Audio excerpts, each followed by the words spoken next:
everyone, welcome back to the Environmental Podcast. On this week's episode, we're going to be doing the first installment of a new series. And like always, we're really excited about the topic, and this series is kind of really representative of us and our initial conception of the podcast. Yeah, so what we're going to be doing is talking through our plans for the ideal future sustainable town or city. So where are we starting today? Because we're going to have 4 episodes probably, each covering a different kind of area of city planning. Yeah, so today, because that's kind of our area of expertise when you think about it, is city planning. Exactly. So today we thought we'd start with the most maybe immediately interesting topic, which is the actual buildings which will be in the cities. So we'll talk about what kind of buildings will be there, what they'll be made of, and the history of the different types of buildings, and obviously their purposes in the city. Just for some more background on this exercise, this is kind of a plan which we've had for the podcast for a long time, which is just putting cool ideas out there in terms of things which might seem ambitious or outside the realm of like normal conversation, which is planning what the world around us could be. Yeah. So that could be through city design, it could be through fashion, it could be through sustainable technology or anything like that. We like to think about those kind of things, and we also believe that they're important to talk about and to kind of disseminate those ideas. And hopefully if you're listening to this, you will have some ideas provoked. Yeah. So maybe let's just start off with the humble library. Okay. So in our future sustainable city, we think education is going to be really important in allowing people to live a fulfilled life, maybe with less access to technology, because it would be a more degrown society. So the library would be probably similar to what we have today in our libraries. What are your thoughts on those types of buildings? I love libraries. Yes. It kind of depends on the library. A lot of libraries that I see today are more like community spaces or recreational spaces. And I think that would be better served being kept separate from maybe just the hardcore archival and distribution of, humans' canon of knowledge. Yeah, I agree. Just a thought. Because my favorite libraries are the ones where you just go in and it's just books, and then you go down to the basement and there are little study cubules where you can sit and read your book and do your work. Cubules. Yeah. I don't think that's a word. Cubicles, maybe? Cubicles is what I was going for, yes. I like cubules a little bit more. Okay. Okay, minor question. Would the library also have movies and music and, I don't know, online books as they seem to now? I think online books is a no. Okay. But having a movie library and music library seems like a good idea. But maybe that could be more of a blockbuster type building. I agree. I'm guessing we don't have this on the list, but a blockbuster would be very well served in today's environment, because it means you don't have to pirate so much. Yeah. And going to Blockbuster was such an event. That's true. You'd go, you'd get your snacks, you'd get your movie, you'd have it for a few nights and you'd have to watch it. Maybe you'd watch it 5 times if you really liked the movie. It was kind of a victim of convenience. Yeah. But back to libraries.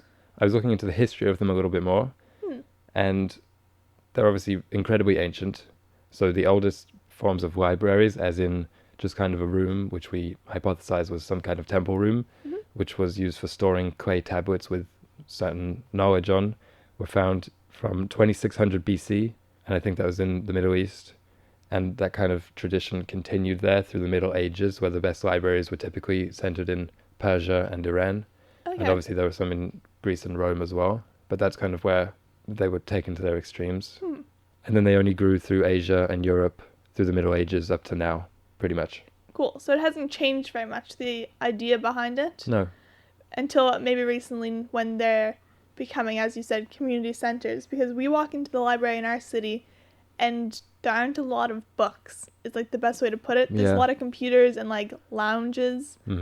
But you can't find every book you're looking for. And there's a whole floor with just DVDs, which again is not a complete collection. So maybe having complete collections of at least the most well-known or generally considered good literature and film. Another key development to what I would say the concept of the library was that, libraries used to be, and these physical spaces used to be the only place where the whole of human knowledge was stored. But now we have digital libraries, which is the internet. or digital archives, or that kind of memory space, all digitalized, which maybe some people might argue reduces the need for a library. Yeah, I was thinking about that as I was thinking through our list of buildings. Is it more sustainable to have everything online and not have to take up the space for these buildings? And I think no, because one, technology, again, has an impact on the environment. Yeah. It has a footprint. Two, it just reduces community and... Yeah, it might be technically in a way more environmentally sustainable, only slightly, because I don't think books are, what's causing climate change. No, if everyone had their own personal massive library, maybe. Yeah. But if we have one shared one per community, it doesn't seem that bad. And it's just so much worse for the psyche, I feel, having everyone be reading these books on an e-reader or something. Yeah. So in the... But it's good to have those things stored online in case the biggest libraries in the world all burn down as they have done before. Very good point. The internets are good, or the, what would you say, digital memory. Memories, bring back memories, bring back... Is a good idea for preserving human knowledge, but maybe not disseminating it. It's a backup. Yeah, backup. So in the same vein as libraries, I had a list of different types of libraries maybe every community could have. Okay. So I had a technology library, a tool library, I guess just those two. Tool library would have a lot of different things in it, so it could maybe have musical instruments, bikes, appliances, just things that you don't need to own. Well, bikes is a different story, but it would make things more accessible to people is what I was thinking. So like our library right now has a tiny, tiny music room where you can rent podcast equipment, you can rent pianos and things like that. But this one would be a bit bigger, and so it would be more accessible to people. That's a good idea. Yeah. Especially for musical instruments. I'm struggling to think of other... Oh, you just mean kind of artistic supplies. Artistic Canvases, supplies, yeah. paints, those kind of things. Yeah, so you can't really rent canvases, but you could rent out paints, brushes, easels, like allowing people to explore creative outlets without the commitment of making a purchase. Without and the financial barrier. Yeah. That's a good point. Yeah. I like that. And that was the tool library and technology library. What's that? So we have different names for that because we came up with this concept together. Yeah. Mainly you came up with it. But it could either be called the technology library or the arcade. I feel like we should keep this separate from the library. Okay.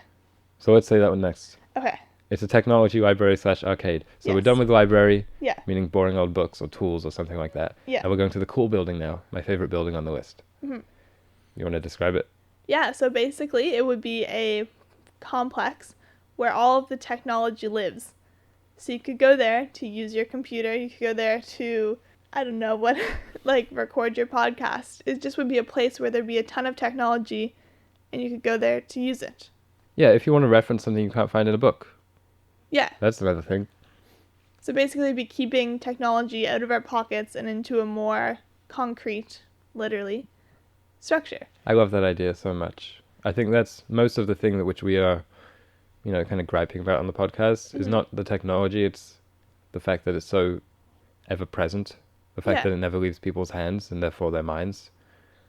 So having it be, officially segregated in a place. So you have to, it kind of increases your mindfulness and your purposefulness as you use it because you would have to actually go to the place. It would take some effort on your part. And also it reduces that extreme individualism, which is putting on headphones and going on your laptop or your phone, because you'd still be in some kind of community space. That was the biggest driver behind our thoughts of this building, is that it would be, again, a community in a way that you just have no way to do that now. Mm-hmm. You wake up, you work 9 to 5 from home, and you just are on your laptop, not talking to anyone else. And one thing about the technology library is that often these kinds of community structures do translate into how the home is set up. Oh, yeah, good point. So there's you have your cafeteria, which is like your kitchen. Oh, that's a great point. Library, actually. which is your bookshelf. So you maybe having a tech room, a technology room. That's a great. I never realized that. Yeah, because we used to when we had desktops even. You'd have to chat with your parents and your siblings to make sure you were using it at the right time. A computer room. Yeah. So you're basically saying that the house is a microcosm of the city. Yeah. That's such a cool point. Yeah. And also, okay, I like the word arcade because it has its classical roots Yes. and its ancient roots even. But we were talking just about how many buildings are thousands of years old, the concept of them, the idea of them. But that was a completely different time. Humans had the same basic needs, and I would suppose the same basic structure of society. But everything else has changed so much in the last 2,000 years, and even the last 100 years, that we were saying it's kind of odd how new types of buildings haven't emerged in response to that. Yeah, like so just much. Kind of shoved technology into these current structures and not really thought about how we could redesign them. Much like with education. Yes. So that's a new thing, basically, a technology library. I like calling it an arcade. Yeah. But I also have some history on the arcade. Cool. As in a gaming sense. Yeah. Well, basically just that it was not as old as I thought it was, based on the name. Like, where would you think arcade came from? Well, I know Arcadia was like a Greek name for paradise, wasn't it? Yeah. So I would say, yeah, ancient Greece.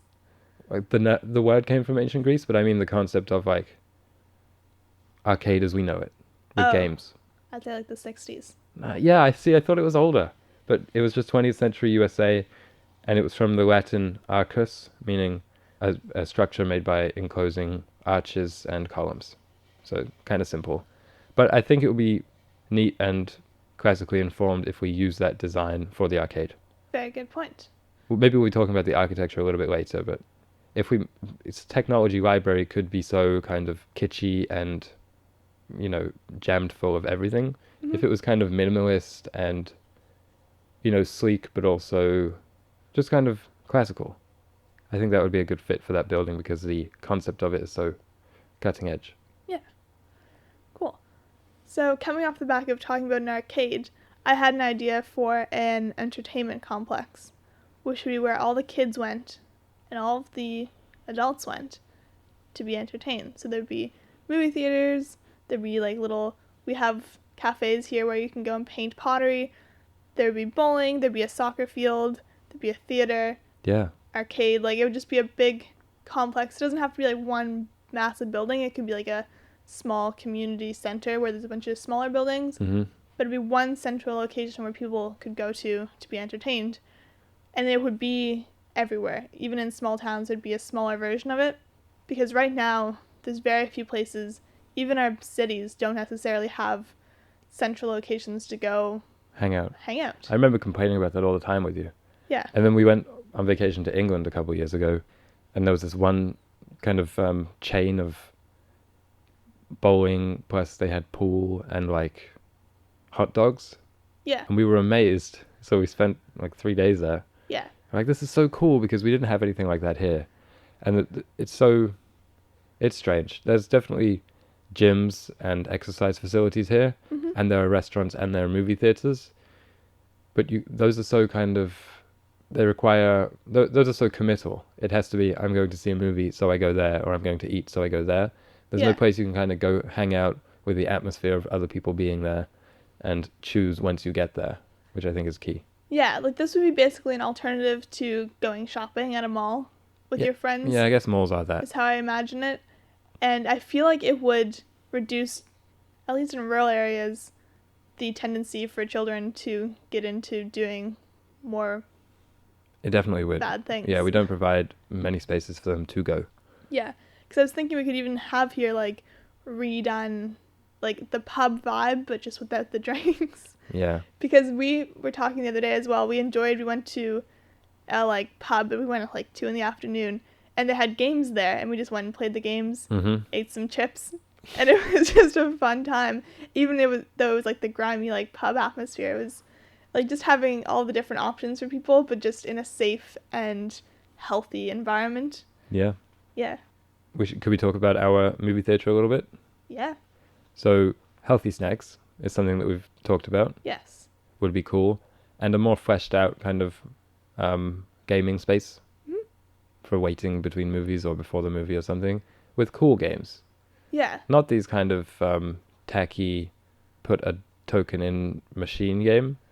Something like... It could be so futuristic and yeah. techno. It'd be fun. But also, yeah, techno is a good word for it. Yeah. Also showing some indie movies.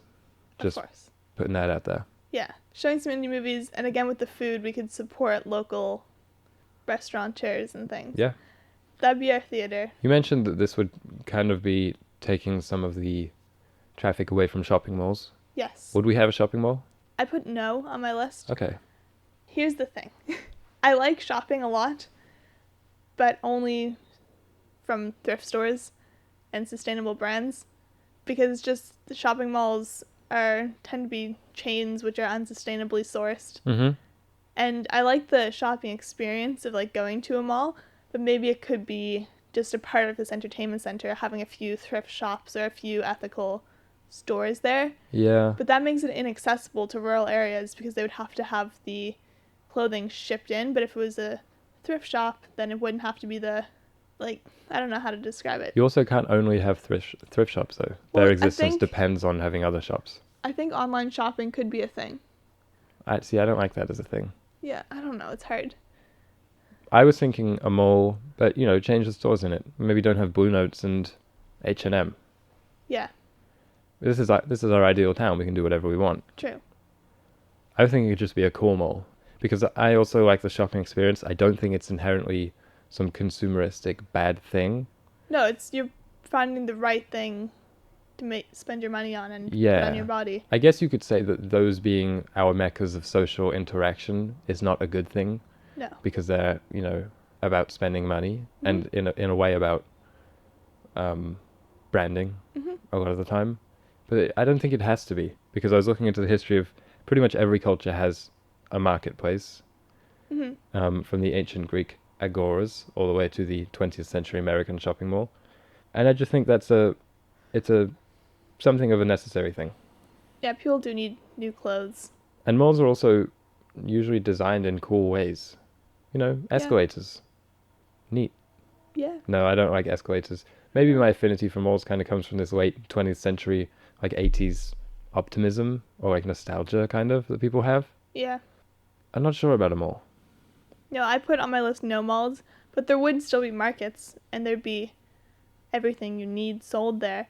And I think I love fashion, so yeah, there would still be a lot of clothing stores, but just the sourcing of the fabrics needs to be sustainable and maybe more local design, even if the local is Canada or whatever. Maybe it also matters in terms of shopping experience. Maybe it's something with the psychology of, I'm going to this big building where all the things are that I can buy, rather than I'm going to go to that boutique on that street because I want to check out their hats. Yeah. Maybe it's more conscious. Yeah. Maybe it's more mindful. Yeah, it's a good point. I think what I actually like about malls is less so the experience of shopping all in one place, and more just a building where there are things you can walk between and to and fro. Yeah. But we want that experience for the city itself. Yeah. The whole thing will kind of have the feel of an external outside mall, right? Exactly. Yeah. But I think it's just kind of, when you think about it, it's kind of the biggest haven from cars you'll ever be in. How often are we in buildings that big and walking around? Yeah, not very often. So I think that's what I like about it. Yeah, that's another really key thing about our city. There's no cars. It's just buses and trains. Yeah, we'll talk about that maybe on the structure road transport episode. Yeah, but that was just a really key thing to this, because I was kind of thinking to myself, well, we have movie theaters, we have libraries and gyms, but you have to drive 20 minutes to get to them. Mm-hmm. And no one wants to do that. Not everyone wants to own a car. It just makes it inaccessible and unsustainable. And gross. And gross. One thing, okay, we've done some listing. Yes. I'm sure there's more to be listed. Yeah. The next thing I thought we could maybe interject was about the height of these buildings. Okay. How tall should they be? Did you ever thought about it? Are we having skyscrapers in our ideal city? In my image of it, I haven't put too much thought into it. I'd say 3 or 4 stories is a good Wow, that's height. small. Yeah. But it's just makes everything, I don't know, seem like a community. But we would want it to be very concentrated, not sprawled out. So how is that possible? I think 3 or 4 stories is tall enough. If you had a market that was that tall, it would be plenty of room. Our markets right now are 1 story. Yeah, good point. So it would be even tighter and taller. In really big cities, maybe Megacities. make them taller. And skyscrapers for living, maybe. Subterranean buildings? Question mark. I'm a big tunnel girl, so. Really? Yeah. You don't I think was that on would tunnels. make people turn us into moles? No. There's ways of getting natural light down there. Yeah. And we both love the tubes and metros that go underground. That's true. That's true. I guess a lot of the non-essential services or the non-high traffic consumer-centric services could be underground.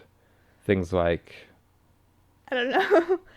I don't think, like, we need to have What I'm saying is we don't want underground. houses underground. No, we don't want houses underground. I think everything could be above ground. Maybe, like, banks underground or something like that. That's a good one. I had on my list no banks. Because I was like, we could just do online banking. NOBANX. Yeah. I don't know. I kind of like banks as an institution. Oh, we've changed your tune on that. What do you mean? One time we walked by a bank in our mall and you just said, I'm never going in there. I don't like consumer banks. Okay. I don't think we should have to deal with that. Okay. But, I mean, we'll talk about our money system some other week. Yeah. We got some thoughts on that. So we have kind of some of the facilities outlined. We have some of the height of the buildings outlined. I looked into the psychology of skyscrapers a little bit. And in 2007, Professor Robert Gifford of the University of Victoria, he did a study on the well-being of people living in skyscrapers.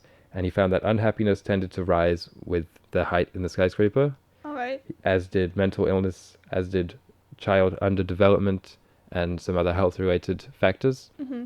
So I just wanted to talk about maybe the psychology of skyscrapers all around us, either living in them and just being on the street surrounded by them. Because there's always that moment of awe when you're looking up and you're like, whoa, and they're on either side of you. But maybe it was more of a moment of awe when you could more frequently see the tops of buildings and see the whole city. Mm-hmm. Because now you can't really do that in big cities. Yeah. I think having a few tall buildings makes sense, be it for apartments or like production of goods. I don't think people should frequently live in skyscrapers, though. More just smaller apartment complexes or it seems kind of unhealthy. houses. Yeah. If you can't go into your yard or that's the a point. shared green space is the biggest thing. There are or no a balcony. Yeah. That's a good point. Yeah. Okay, so shall we continue? Yeah. So next on my list I had, we were already talking about markets a little bit, but just food co-ops, or it'd be like a farmer's market co-op kind of situation. Okay. But you would still have goods being imported, but just less frequently. I asked you that last night. And less would exotic. Would there be food imported? And you said yes, but you're not eating pineapples every day of the year like we do now. Well, it doesn't make sense to me. No, it doesn't. And it seems, people kind of whine about it. Like, I can't get my plums. Or something. I don't know what's really tropical, but... Yeah. Would be... So be it. It'd be a sacrifice. There's also this thing about globalization and having every place be exactly the same. Yeah. Maybe it's cool that some places have certain foods and some places have other foods. Yeah. Right now it's like every place has every food. Yeah, and we could still have greenhouses to grow true. things year-round. It would just, be different than what it is now. Are we including cafeteria in this point? Yeah. Okay. That's one of my favorite parts of going to the mall, is the cafeteria. The food court. Yeah. And that was one of my favorite parts of living on residence on campus as well. And we said, just kind of a general point for the whole episode, or for the whole series, I guess, is that we wanted the city to have a feeling of living on a campus. Meaning that it's kind of enclosed, there, it's community spaces. Everything's walkable. Walkable, but you're still living your individual life. Yeah. It was just a really nice feeling, and it was kind of I found our campus was kind of a haven in a bigger city of cars and a lot of traffic and stuff like that. Yeah. Another good thing about university campuses is kind of like you pay your fee and you have access to everything. Yeah, that is cool. So I don't know exactly how the economics of our future city would work, but it could be something similar. Yeah. That you just have access to these gyms, maybe the arcade center. Well, or not the arcade, the entertainment complex. You'd pay like $4 and get in for the day. The membership fee would probably be taxes. Yeah. I don't really know how that works either. For the cafeteria, I did some research, and I found that the word cafeteria wasn't as old as I thought it was again. Okay. I thought it was really ancient, maybe just because it ends in area. Yeah. But it was in fact a late 1800s. It came from one of those world fairs. Oh, okay. where someone was really inspired by the Swedish smorgasbord. You know Okay. those plates where they just have like a bit of everything? Yeah. And the word is just Spanish for coffee shop. Huh. And then they came back to the US and they started being really popular until fast food. So basically they were restaurants where you could just serve yourself Yeah. on a tray. Neat. But then fast food and other restaurants became big. But there must have been a more ancient kind of quote unquote higher form of the cafeteria. Mm-hmm. And there is, but it was called a refectory.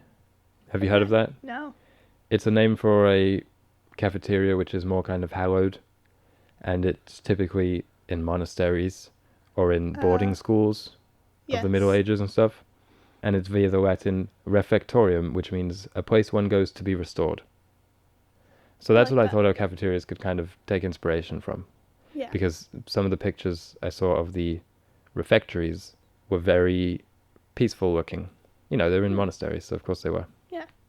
That's a great idea. I think eating together is really important, and not everyone has the opportunity to do it at home. Mm-hmm. So having a shared space where you can go to eat good food in community. I think that's why most people like restaurants. Yeah. When I was seeing this trend in Japan of a restaurant where you're basically served in the kind of individual cubicle, which we were describing about libraries earlier, and you're essentially facing a wall so that you can just be on your tablet or phone or laptop. I thought this seems like a step backwards. Yeah. Seems like a real step backwards. So, yeah, community eating, even if when we were on campus, we usually just ate, you and I. Yeah. It's so different having an atmosphere of other people eating around there. Yeah. You feel like you're on the same boat, and you feel more connected. I also had gym. We've talked about gyms before, though, I think. I think having a gym in every community that's accessible to everyone is important. Yeah. It could be a outdoor-indoor gym. I like that idea a lot. Yeah. When I was reading about the roots of the gymnasium in ancient Greece, it was more like an outdoor training facility for athletics. Yeah. But there's also a place to learn and socialize, whereas we're hypothesizing that those things would be kind of... Well, I guess socializing would happen at the gym, but learning not so much. Learning would be for the libraries, then like physical training would be at the gym. Yeah, but I think more of an outdoor emphasis would be cool. One thing I like about modern gyms, which is kind of a modern development, is the rock climbing. Yeah. That's taken off in our city, and I think that's really cool. I think it is too, because not everyone lives near actual cliffs. Yeah, it feels like that's a good integration of technology with nature. We're recreating it and making it more accessible. And it's I don't know, I don't really know much about the kind of physical mechanics, but it seems like it's a very efficient, cool and fun, means of getting stronger. I think so.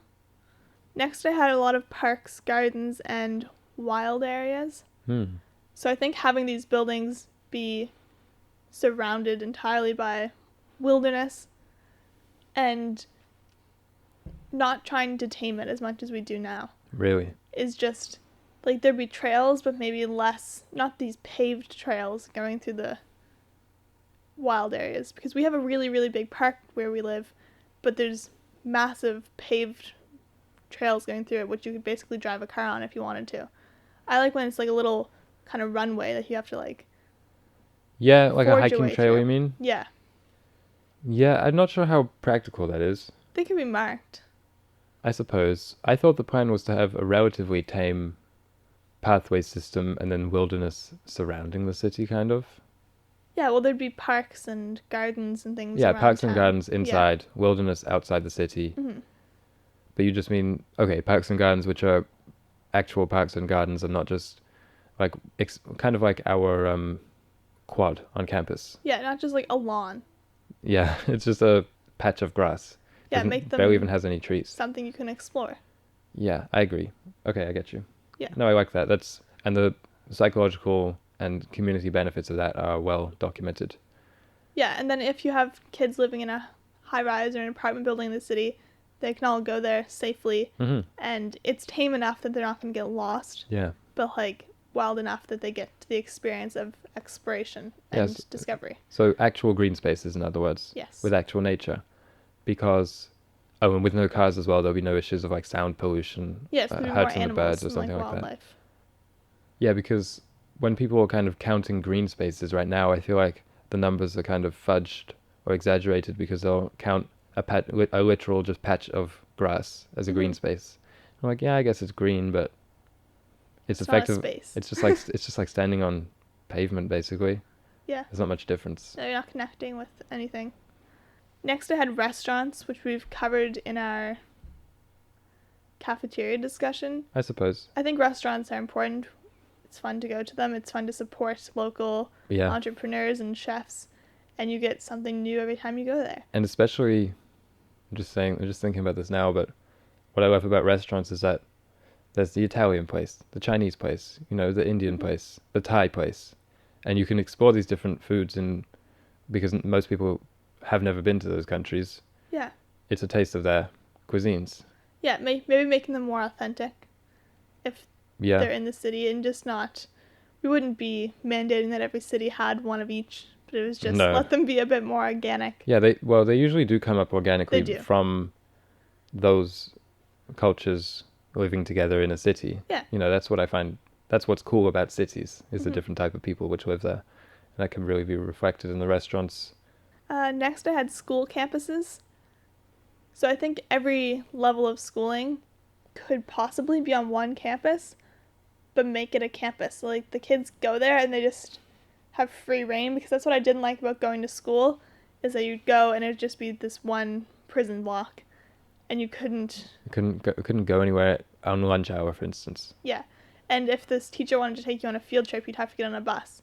This could have, the museums would be really nearby. Yeah, it'd be I don't know about like 4-year-olds being on campus with 25-year-olds. But I think it would build a sense of community.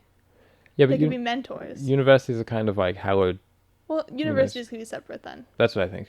Yeah, so it could be keep the kids together and then the university kids separate. Yeah, I think separating kids by age, when it's like, this is the primary school, this is the high school, it forces them to grow up. Like, it's like they're making some kind of step. That's a great point, because we emphasize so much in our system, the graduation from elementary to middle school. Yeah. When in reality, there shouldn't be a huge difference between, an 11-year-old kid and a 12-year-old kid.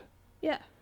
No, that's a great point. And, it's even further highlighted from middle school to high school when they turn, 15 to 16 or so. Yeah. And they feel like, okay, now I have to act like a 16-year-old. I'm with these grown-ups.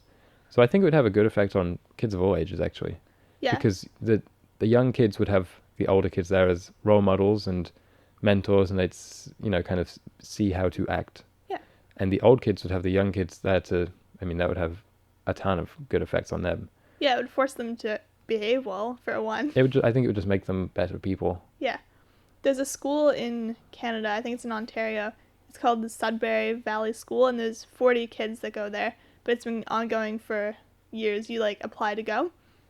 But there's no structured curriculum. It's basically, they're given a ton of resources to just explore from a young age, and then the older kids begin mentoring the younger kids as they come up, and they go there primary to 12.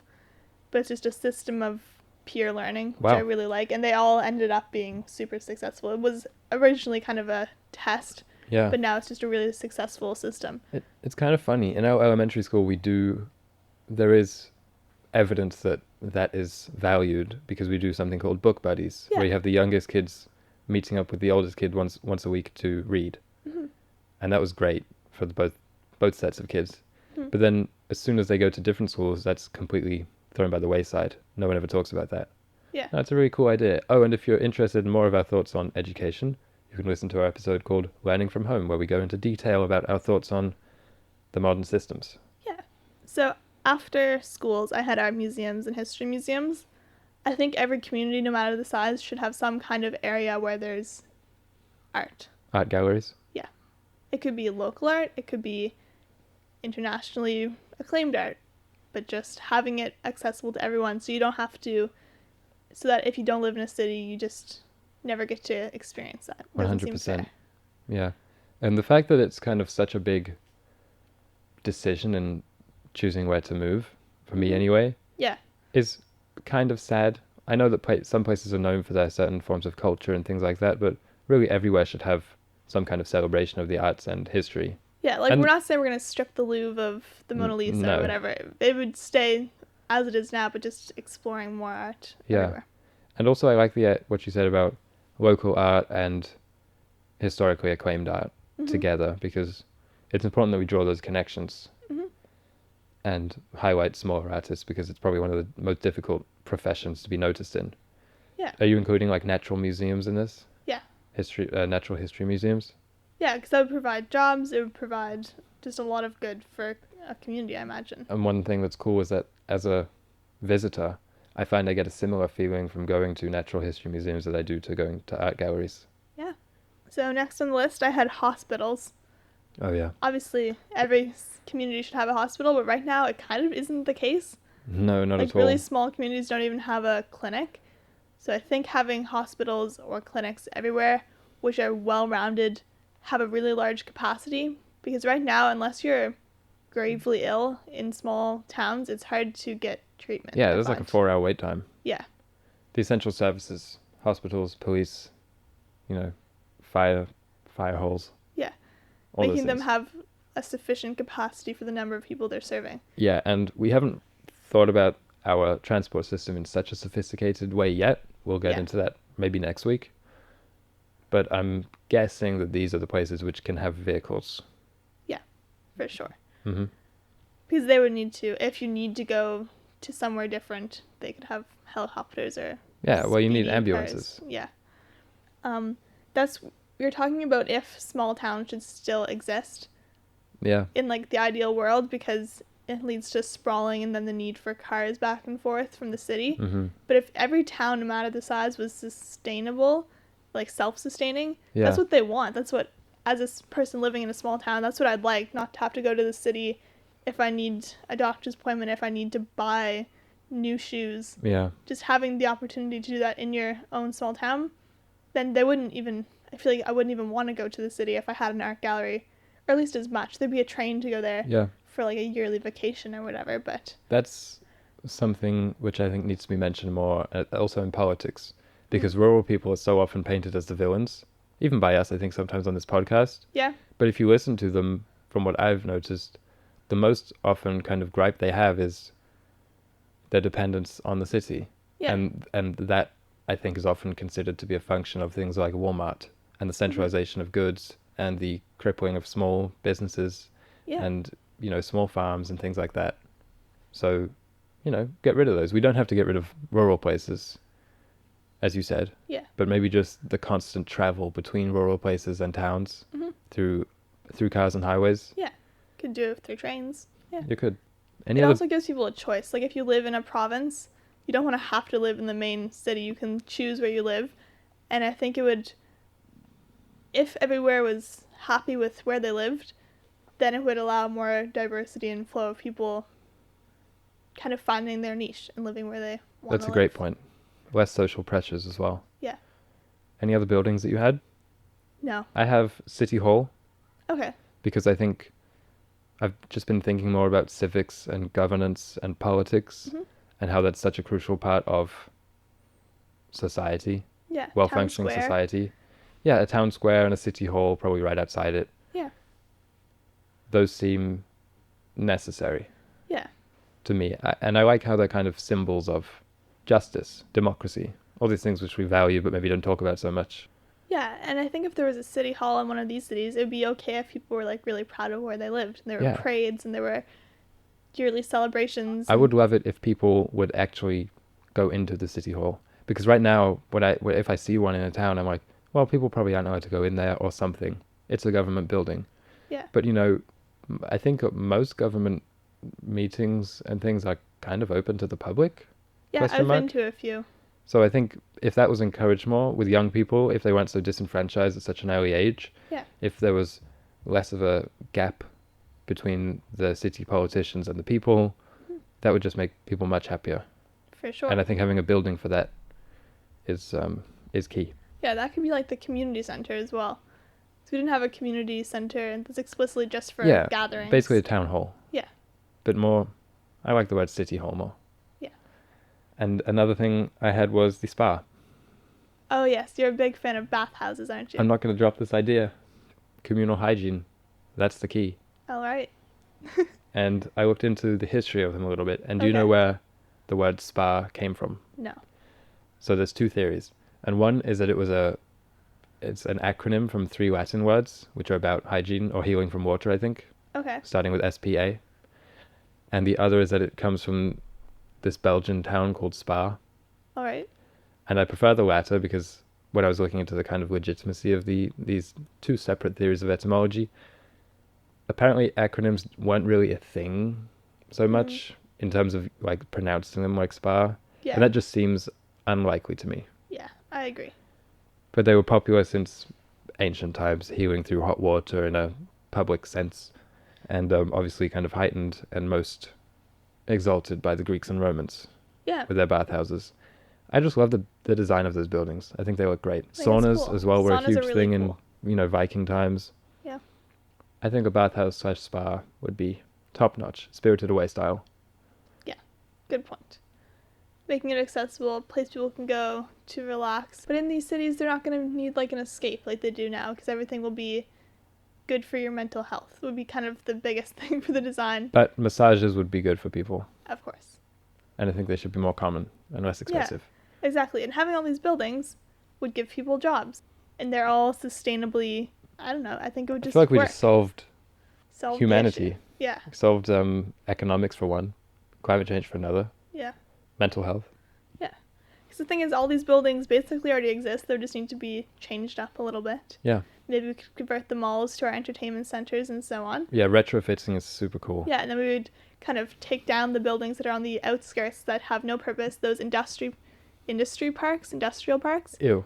Get rid of those, let the trees grow up, and we could recycle those materials to centralize more. On that note, I had some thoughts on the architecture. All right. Because I was going to just come up with or find whatever style I thought would be most cohesive, and mentioned some architectural design notes for the separate buildings. But then I thought that would be too kind of tyrannical. You know, maybe even more tyrannical than straight up just designing a city and saying what buildings will be allowed. But, you know, maybe we'll get into the ethics of this whole series on another episode. I mean, it's not like we're saying this is a strict, it's just a guideline. It's just it's a daydream, basically. Yeah.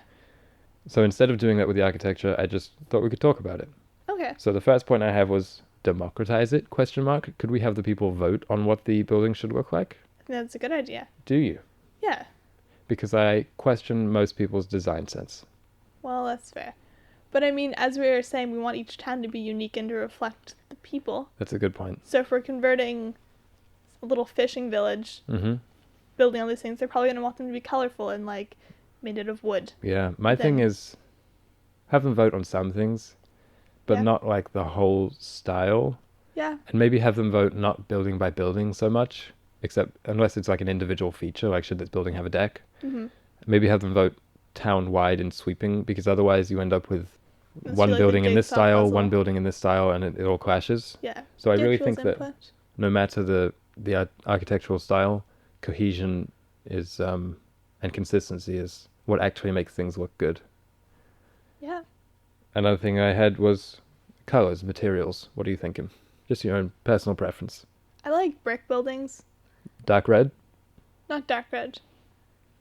Or stone buildings. Just ones that seem like they're going to last and Yeah, they're me too. timeless. Yeah. Because you see a grey stone building, you don't think, oh, that must have been built 100 years ago. Like, it could have been built today, and it seems sturdy and practical, honestly. Yeah. I was looking again through architectural styles of Europe, and neoclassical seems to be the most representative of what we're kind of interested in. Basically classical, but modernized. So still having columns, still having archways, but not so ornate and I would say elitist as something like Baroque. Yeah. Or Gothic, even. Yeah, a little bit, yeah, it definitely doesn't need to be as elaborate as the basilicas and things. Oh, we didn't talk about our religious buildings. We want to have... Temple Street, yeah, just everyone can have their church or their temple or their mosque. Yeah. But on the same street, because right now there's kind of a divide. Yeah, it's pretty much like, from what I can see, most towns are kind of unofficially segregated. Yeah. And I know why, because of cultural differences and stuff. And this is probably the most indicative of our romance or even naivety when we're doing this, but just have them all together. It would maybe increase cooperation and, you know, brotherly love. Yeah. Because then it's kind of like with restaurants. When I used to work at a pharmacy, a restaurant would often come in and say, hey, do you guys have any receipt paper? We need some. So we just lend them some. Mm-hmm. So maybe if those people in the mosque needed some receipt paper, they would go to the synagogue and they'd be like, here. Take the receipt paper. Yeah, I really don't know how that would work. I don't know either, but I think religious buildings are important to have in every city. Mm-hmm. So we mentioned uniform style for the architecture, except for those religious buildings probably. And another note I had was the art inside the buildings. Because you said the basilica and just those kind of, I think it's most famous in Italy in the 1700s. When buildings had these kind of really ornate, celebrated frescoes inside, or the ceilings painted, that means something. Yeah, and I frescoes are, maybe tell the people what those are. Maybe you should, because I don't remember. Oh, so like as they're laying the plaster on the sides of the buildings, it's painted into it, and the reaction between the plaster and the paint makes the painting a part of the building. Really? Yeah. I didn't know that at all. That's what the style fresco is, I believe. Thank you for that. Yeah. I just think it's cool. That sounds neat, because they last a long time, right? That's why we can still see frescoes today, from hundreds of years old. And I don't think we have a lot of art in public buildings. If it is, it's maybe a token afterthought just hanging on the wall. Yeah. But having it in the wall, that's actually really cool. Yeah. I like that you mentioned that. Or, floors used to be a space for creativity, and ceilings did as well. Yeah. I think some of that would be cool. A little bit of that. That'd be good. And, maybe variation in styles, so that everyone's happy. Exactly. Another thing I had was plants. Where are they inside the buildings? Everywhere. Everywhere inside the buildings? Yes. Make people happier. It gives people something to care about as well. Mm-hmm. Tending to plants is the most meditative experience. Not for me. Well, it's the most stressful experience. You have your succulents. I have my succulents, yeah. Most of them died because I live in sub-zero temperatures. Yeah. Because I like to be cold. Yeah, that's where we differ. I like to be very, very warm, so our future home is going to be upstairs really hot, downstairs really cold. And we don't mingle. I kind of like salt and fresh water. Yeah, maybe there'll be like a little estuary. Yeah. Oh, another thing I mentioned was plaza. Just that word. I feel like we should have more plazas. We should. Indoor and outdoor. Yeah. Something like those little French streets with like the restaurants. Stuff like that. Yeah. Oh, we didn't mention bakeries. Oh, that was a given. For me, that's more important than town hall, police station, hospital, schools. There needs to be fresh bread. Some bakeries. There needs to be some bakeries that also do gluten-free. Well, because maybe they can be in a different town, the gluten-free town. No, I'm not going to live with all gluten-free people. It would be too pasty. Yeah, that would be a really kind of... I bet that would be a cool town to live in. Gluten-free town. I'd like it, I'm sure. Just for the food freedom. Okay, recycling. You did mention recycling plant. But that could be as cool and community-centered as the museums? I don't know. No, I agree. I had that in our infrastructure episode. Okay. For talking about recycling, energy? Water management, energy. Okay, yeah, I feel like that's a better place for it. But for architecture, I also had recycling as in, let's make some buildings out of trash. Yeah. If we're going to be tearing down these buildings on the outskirts, we have to recycle them. Well, that would all be reclaimed metals and woods and stuff. But I was looking into just like genuine trash, plastic, etc. And it seems that there is a lot of research into it as a usable building material, but in a lot of cases it doesn't seem very strong. So I think putting some money and some science into that. Yeah, I know you can compress styrofoam into these bricks. Like in Wall-E. Sort of. But it's just styrofoam. Right. Like our recycling plant, it's the only one in our province that does, I think, do this with styrofoam. Mm-hmm. But I got to hold one of these bricks and I was like, whoa. And they said you can build houses out of that if you wanted to. So we should do some of that. Yeah. Not all the way, and maybe try and make it look as much like stone as possible. Mm-hmm. But I think living in recycled waste is just very cool and thematic. I think so. Decreasing that dependence on raw materials. Yeah. Like, I like it because it means that you're not forgetting the unsustainable times. You're learning from them. Yeah. Rather than just pushing everything to the side. My final thought on architecture was just that I mentioned neoclassical style. Mm-hmm. But in reality, it would be some kind of new style, which is letting the form be influenced 100% by the sustainable functions. I agree. So we have LEED LEED certified buildings now, which means that they are at a certain level of energy consumption, water use. They're made out of recycled materials. Yeah, things like that. And those all tend to look a certain way because they are built in similar ways. So that times 10, and with a classical influence, would be my ideal style. Yeah, because we don't want to just like rip up everything people know, but we do want to have the reminders of what you're using, where your waste is going, what used to be, what can come. Yeah. I think I just like cutting edge engineering which feels classical. So that would be our style. Very good point. And on that note, I think we're done for this episode. I agree. Hopefully you guys enjoyed hearing us talk about our ideal city and the buildings which will be in it. Hopefully it sparked some ideas of your own, because I'm sure not everyone agrees with this. Yeah. But they're cool, creative exercises, which also which also can manifest in, physical bettering of the world. Yeah, and we, even from having this discussion, we'll learn some things about what actually is practical and what isn't. Hope everyone got something from this. And if you're interested in following us on Instagram, you can. It's @the_environmental. We post some of our sketches for these buildings and some science and behind the scenes of the podcast and general reminders to get off Instagram. Yeah. Next week's episode, we'll be continuing with our Ideal City series, probably with what Alicia mentioned as the infrastructure episode. The infrastructure, so energy, water use, and more nuts and bolts things. Yeah. Hope you all listen to that, and hope you all have a great day.